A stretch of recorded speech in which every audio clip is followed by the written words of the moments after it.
Assalamu alaikum dear students, I am Faisal Ali and you are watching my YouTube channel Physics Fusion with Faisal Ali. MD CAT crash course की series का दूसरा lecture है आज और पहले lecture में हमने फोर्स और मोशन का पार्ट 1 कवर किया था। आज हम फोर्स और मोशन का पार्ट 2 कवर करेंगे। लास्ट टाइम हमने डिस्कस किया था और एंड किया था वेलोसिटी के टॉपिक पे और आज हम वेलोसिटी से आगे चलेंगे और आज हम सबसे पहला जो टॉपिक डिस्कस करेंगे वो है एक्सेलरेशन। एक्सेलरेशन को डिफाइन किया जाता है as the rate of change of velocity. अगर किसी बॉडी की velocity with respect to time change हो रही हो, अगर इनिशियली कुछ और हो और फाइनली कुछ और हो जाए, तो इसको हम कहते हैं एक्सेलरेशन। एक्सेलरेशन को मैथमेटिकली लिखा जाता है delta v two minus v one upon t two minus t one, जो कि बराबर होता है delta v upon delta t के। अगर आप इसको देखें तो इसको लेटर्स ए से डिनोट किया जाता है और ये एक वेक्टर क्वांटिटी है। क्योंकि इसकी इंग्रेडिएंट में ही एक वेक्टर है, वेलोसिटी एक वेक्टर क्वांटिटी है, तो एक्सेलरेशन भी एक वेक्टर क्वांटिटी होती है। ऐसा यूनिट इसका होता है मीटर पर सेकंड स्क्वायर। आप चाहें तो लेटर में भी इस फार्मूले को लिख सकते हैं कि एक्सेलरेशन बराबर है change in velocity upon change in time के, या फिर आप सिंबल्स को यूज़ करके भी इसके फार्मूले को लिख सकते हैं। अगर आप इस फिगर को देखें तो आपको यहाँ लिखा हुआ मिलेगा कि this car is slowing down, कि एक कार जो है वो स्लो हो रही है, और दूसरी तरफ लिखा है कि this car is speeding up, और एक कार जो है वो स्पीड अप हो रही है। क्योंकि एक्सेलरेशन की डेफिनेशन में ये है कि आपकी वेलोसिटी चेंज हो तो आपकी एक्सेलरेशन प्रोड्यूस होती है।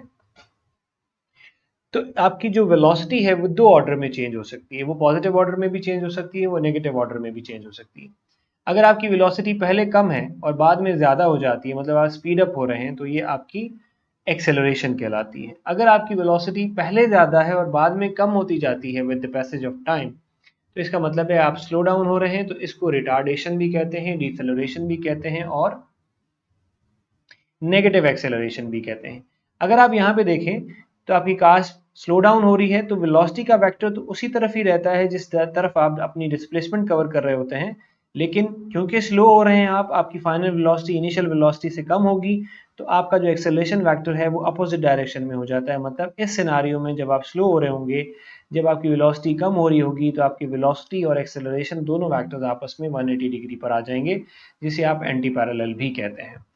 दूसरी तरफ अगर आप देखें कि अगर कार आपकी स्पीड अप हो रही हो तो वेलोसिटी बढ़ रही होती है विद टाइम, तो वेलोसिटी का वेक्टर स्टिल डिस्प्लेसमेंट की डायरेक्शन में रहेगा, लेकिन आपकी एक्सेलरेशन भी वेलोसिटी की डायरेक्शन में आ जाएगी और ये दोनों वेक्टर आपस में पैरेलल कहलाएंगे।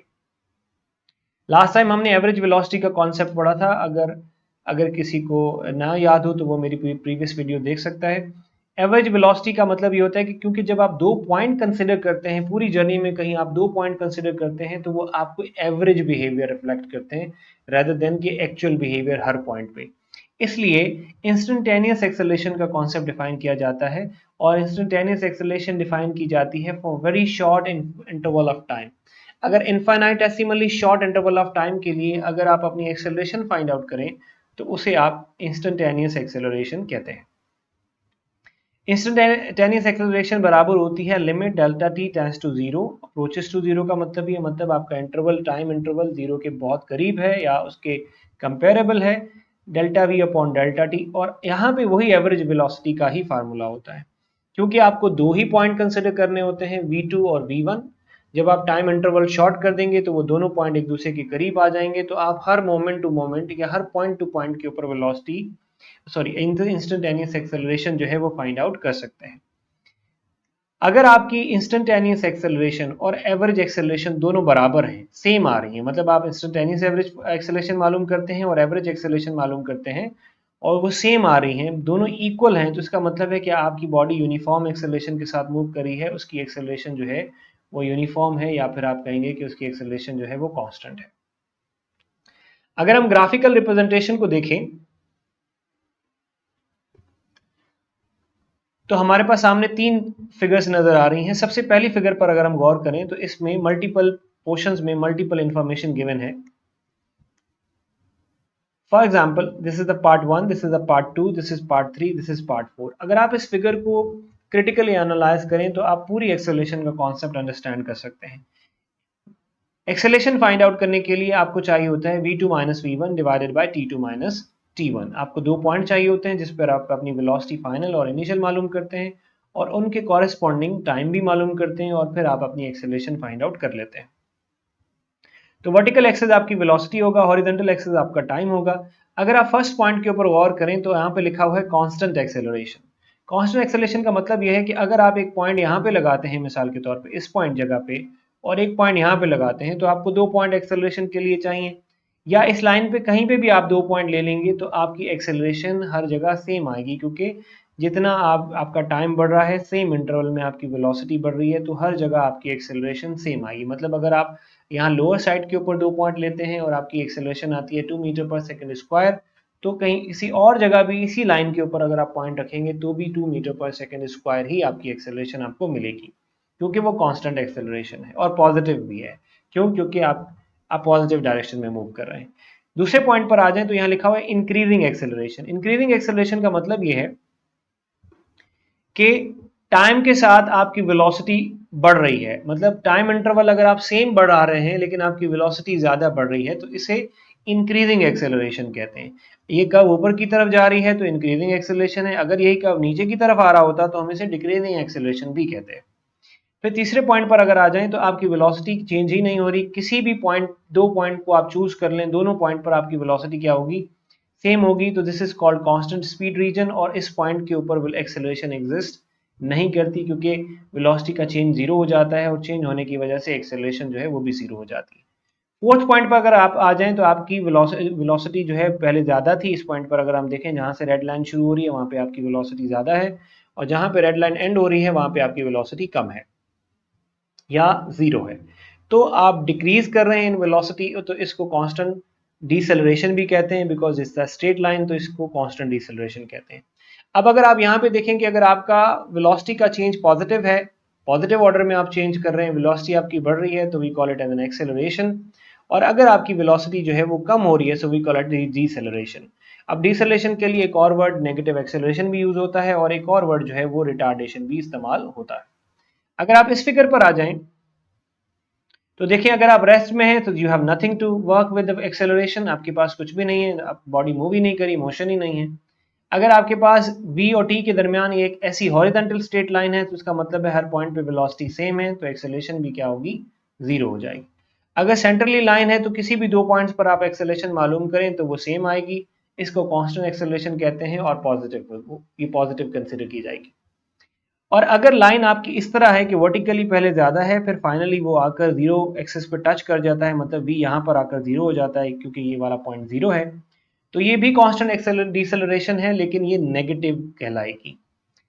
अगर आप इस फिगर पे गौर कर लें तो सारे पॉइंट्स ऑलमोस्ट सेम हैं जो हमने डिस्कस किए हैं, बस ये 2 डिफरेंट लाइन शो कर रही हैं कि ये भी कांस्टेंट एक्सेलरेशन है और ये भी कांस्टेंट एक्सेलरेशन है। आप यहाँ पे टाइम इंटरवल के अकॉर्डिंगली एक्सेलरेशन थोड़ा स्लो ग्रेजुअली बढ़ रही है और यहाँ पे थोड़ा सा रैपिडली बढ़ रही है। उसके बाद हम आ जाते हैं इक्वेशंस ऑफ मोशन पे। So there are 3 famous equations of motion जिन्हें हम यूज करते हैं। Vf is equals to Vi plus At, S is equals to Vit plus half At square, और Vf square minus Vi square is equals to 2As। इसके अंदर जो Vf stands for final velocity, Vi initial velocity, A for acceleration, T for time, और S जो है वो है distance के लिए इस्तेमाल किया जाता है। अगर आप हॉरिजॉन्टली कोई फोर्स अप्लाई कर रहे हैं बॉडी पर तो हम इसको ये वाली इक्वेशन इस्तेमाल करेंगे। लेकिन अगर आप मूव कर रहे हैं under the influence of gravity, या ग्रेविटी कोई रोल प्ले कर रही है, तो उस केस में आप देखेंगे कि आया आप डाउनवर्ड मूव कर रहे हैं कि अपवर्ड मूव कर रहे हैं। अगर आप डाउनवर्ड मूव कर रहे हैं तो आपकी जो मोशन की डायरेक्शन है वो डाउनवर्ड टुवर्ड्स अर्थ होगी, तो उस केस में एक्सेलरेशन बराबर होती है एक्सेलरेशन ड्यू टू ग्रेविटी के, जो कि होती है 9.8 मीटर पर सेकंड स्क्वायर। सारी इक्वेशन सेम रहेंगी, सिर्फ आप एक ही जगह पे जी की वैल्यू प्लेस कर देंगे। लेकिन अगर आपकी वर्टिकल मोशन जो है वो अपवर्ड है तो एक्सेलरेशन की जगह माइनस जी आएगी, और इन तमाम प्लस साइन को आप रिप्लेस कर देंगे माइनस जी के साथ। उसके बाद हम आते हैं फोर्स पे, कि फोर्स किसे कहते हैं। Force is an agent which changes और tends to change the state of rest और यूनिफॉर्म मोशन। फोर्स एक एजेंट है, एक एजेंसी है। फोर्स को आप सिंपली पुश और पुल भी कह सकते हैं, जो किसी बॉडी की स्टेट को चेंज करने की कोशिश करती है, चाहे वो स्टेट ऑफ रेस्ट हो या स्टेट ऑफ यूनिफॉर्म मोशन हो। अकॉर्डिंग टू न्यूटन लॉ हम अगली स्लाइड्स में पढ़ेंगे। अकॉर्डिंग टू न्यूटन लॉ जब आप फोर्स किसी बॉडी पर अप्लाई करते हैं तो वह बराबर होती है मास इनटू एक्सेलरेशन, मतलब F is equal to ma के। फोर्स के पास सलाहियत होती है कि वो किसी ऑब्जेक्ट को एक्सेलरेट भी कर सकती है और डिसेलरेट भी कर सकती है। फोर्स एक वेक्टर क्वांटिटी होती है, इसका न्यूटन इसका एसआई यूनिट होता है। अगर आप इसका यूनिट सीजीएस में देखेंगे तो वो होगा आपके पास डाइन, और पाउंड होगा ब्रिटिश इंजीनियरिंग सिस्टम में। अगर आप इस फिगर को देखें तो इसमें दोनों पर्सन फोर्स अप्लाई कर रहे हैं इस piece of rectangular box, square box के ऊपर। एक पुल कर रहा है और एक पुश कर रहा है, तो ये दोनों ही फोर्स अप्लाई कर रहे हैं और दोनों की डायरेक्शन सेम है, तो दोनों की फोर्स एड अप होके एक नेट फोर्स बन जाएगी। ठीक है, अब हम जाते हैं फर्स्ट लॉ ऑफ मोशन पे, जिसे हम कहें कि लॉज ऑफ मोशन पढ़ते हैं। तो लॉज ऑफ मोशन में 3 फेमस लॉज ऑफ मोशन आपके पास न्यूटन का first law, you all know about this law. ये लॉ स्टेट करता है कि every body remains at rest, अगर एक बॉडी रेस्ट में है और कंटिन्यूस टू मूव, और या फिर कंटिन्यूसली मूव कर रही है with uniform velocity in straight line unless an unbalance force acts upon it. एक बॉडी अगर रेस्ट में है तो वो रेस्ट में रहेगी, अगर वो मूव कर रही है तो वो मूव करती रहेगी यूनिफॉर्म मोशन में, जब तक कोई external agent, external force unbalance उस पर अप्लाई ना हो। अगर आप यहां पे देखें तो एक पर्सन, एक फॉर एग्जांपल एक बस के अंदर मौजूद है, बिल्कुल स्टेशनरी मौजूद है, बस इन मोशन के अंदर है, बस यूनिफॉर्म मूव कर रही है। जैसे सडनली बस ब्रेक अप्लाई करती है तो इस पैसेंजर के ऊपर एक फोर्स अप्लाई होती है फॉरवर्ड डायरेक्शन में, जिसकी वजह से इसकी स्टेट ऑफ रेस्ट जो है वो चेंज हो जाती है। अगर आप इस फिगर को देखें तो एक ऑब्जेक्ट जो है वो इस पीस ऑफ पेपर ग्लास के ऊपर रखा हुआ इसके ऊपर मौजूद है, इसका वेट डाउनवर्ड एक्ट कर रहा है और ये रेस्ट में है। ऑब्जेक्ट की टेंडेंसी होती है कि वो अपनी स्टेट को मेंटेन करने की कोशिश करता है, जिसे हम उसकी इनर्शियल प्रॉपर्टी कहते हैं या इनर्शिया कहते हैं। अगर आप इस ऑब्जेक्ट को फ्लिक करते हैं, फॉर एग्जांपल इस पेपर को फ्लिक करते हैं यहाँ पे, और अगर पेपर अपनी जगह से मूव होकर निकल जाता है तो ये ऑब्जेक्ट अपनी जगह, अपनी प्लेस, अपनी पोजीशन मेंटेन करने की कोशिश करेगा ड्यू टू इनर्शिया, और इवेंचुअली क्योंकि उस पेपर वहां से मूव कर गया है तो ये इस ग्लास के अंदर फॉल कर जाएगा।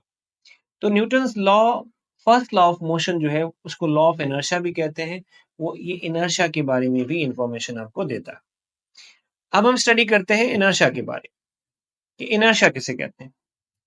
A tendency of a body by virtue of which the body at rest or moving with uniform velocity retains its state is called inertia। Tendency सलाहियत को कहते हैं, बॉडी की वो टेंडेंसी या कैपेसिटी या सलाहियत जिससे बॉडी अपनी स्टेट को, चाहे वो रेस्ट हो चाहे वो यूनिफॉर्म मोशन हो, उसको मेंटेन करे, उसे हम इनर्शिया कहते हैं। या आप ये कह सकते हैं, दूसरी तरह आप इस तरह डिफाइन कर सकते हैं, property of a body by which a body resist a motion, resist a force. वो प्रॉपर्टी बॉडी की जिसकी वजह से बॉडी किसी एक्सटर्नल फोर्स को रेजिस्ट करती है, उसको हम कहते हैं इनर्शिया।